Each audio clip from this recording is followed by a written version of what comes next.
Hi, John LeBlanc, Vice President and Chief Designer at Performance Designs, with some exciting news to share. As the designer of the Sabre2, I'm thrilled to see this legacy continue with the release of the Sabre3. A new wing? Yes, but a better wing. Immediate, crisp response to inputs, smooth openings, dynamic power, a ton of range. It's a game changer. But don't just take my word for it. Listen to what these test jumpers and athletes have to say about its performance.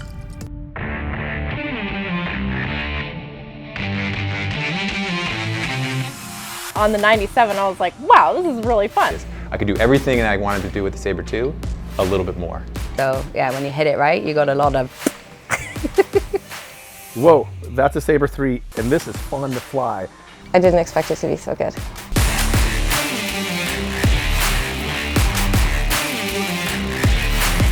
This canopy doesn't waste a lot of altitude on opening. It feels like there's always something happening to slow you down, and it's very progressive. To me, it's nicer opening because, like I say, there's sort of no sense of searching.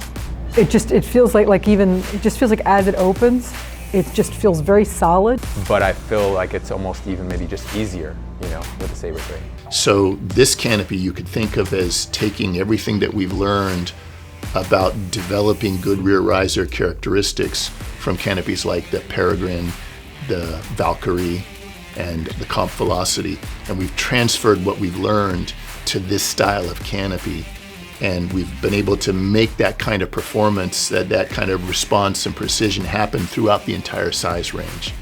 And with the Sabre3, I felt more like when I'm swooping, maybe my Valkyrie, where I have like a bit more range on the fronts, where I can like pull a little more, less, bring it back down, you know. I just grabbed onto the two front risers and I was hanging from them all the way down for like 20 seconds, which I would have never been able to do this with a Sabre2 or any other of the bigger platforms out there. Even the front risers, I feel like I am excited to learn on this how to kind of stretch out my inputs, my turns. You know, it feels like I have a lot to learn on it.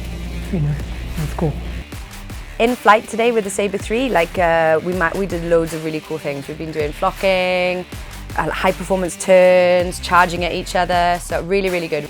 Much more responsive on the rears than I would have imagined, and easy to fly, very intuitive. I didn't think that a canopy, like a regular 9-cell canopy that large, would give me that intuitive response in the harness.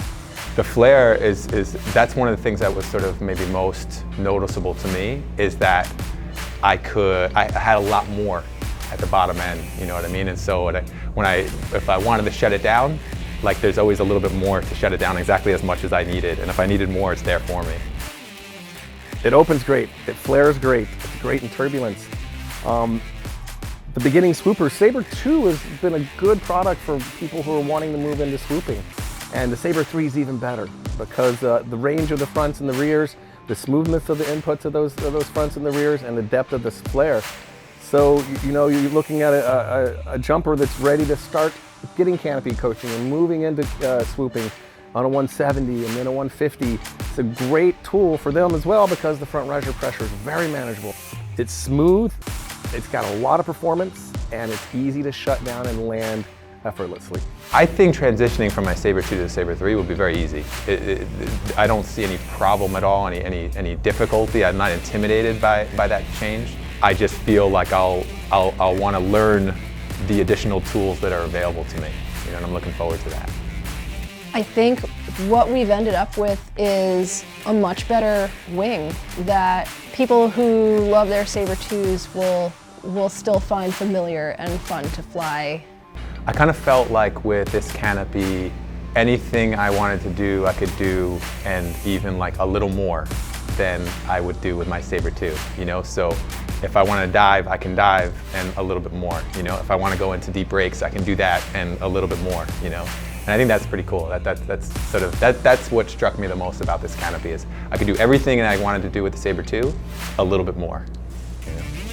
It's this crispness, this precision in the result from your control responses, which tend to feel a little sluggish on most big canopies. We wanted them to be very crisp in the response, and we just kept working on it, and that's how we did it.